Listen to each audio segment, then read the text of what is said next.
আমাদের সাথে সিলেট থেকে যুক্ত হচ্ছেন সহকর্মী সাকিব আহমেদ মিঠু। মিঠু, ঐতিহ্যবাহী কিন ব্রিজে ভ্রাম্যমাণ বাজারের বিষয়ে প্রশাসনের বক্তব্য কি, এবং তারা যেমনটি বলছেন যে আশেপাশে যে জায়গা সেগুলো দখল মুক্ত করবে, তো এক্ষেত্রে তারা কি ধরনের পদক্ষেপ নিতে যাচ্ছে?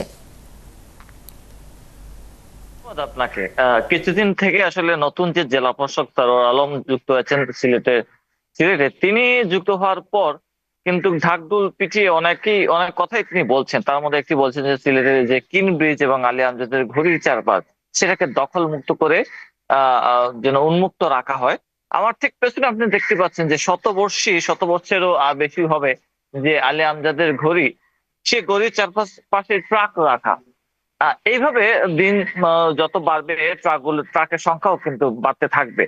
এটি হচ্ছে সিলেটের, যদি আপনি দেখেন ছবিগুলো বাংলাদেশের সিলেটের যে আইকনিক যে বড় বড় স্থাপনাগুলো আছে তার মধ্যে হচ্ছে আলী আমজাদের ঘড়ি এবং আইকনিক।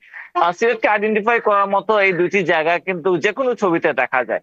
এই জায়গা দেশে নানা প্রান্ত থেকে পর্যটকরা আসেন, বিকেলে আসেন, সকালে আসেন, সন্ধ্যার পরেও কিন্তু বেড়াতে আসেন, কিন্তু এখানে যখন তারা আসেন তারা হতাশ হন। এবং তারা আসার পরে আসলে মোটামুটি এক ধরনের হতাশাই প্রকাশ করেন। কারণ হচ্ছে যে এই জায়গাগুলো আসলে মানুষের পছন্দের জায়গা, আবেগের জায়গা। কারণ এইসব জায়গায় মানুষ দূর দূরান্ত থেকে এসে পরিবার নিয়ে একটু সময় কাটাতে চান, এবং এই জায়গায় আসার পর যে পরিবেশটা দেখেন এই পরিবেশটা আসলে মোটেই গ্রহণযোগ্য নয়।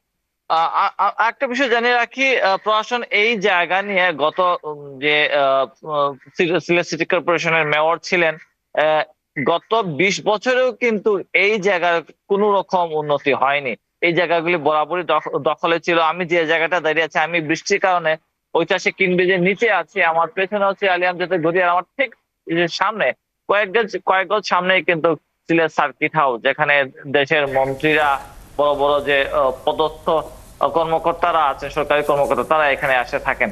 এই জায়গায় মাদকের একটি আস্তানা হয়ে গেছে। এখানে মাদক সেবীরা এখানে অবস্থান করে। এখানে ধন্যবাদ মিঠু আমাদের সঙ্গে যুক্ত হওয়ার জন্য। দর্শক, সিলেট থেকে যুক্ত হয়েছিলেন সহকর্মী সাকিব আহমেদ মিঠু।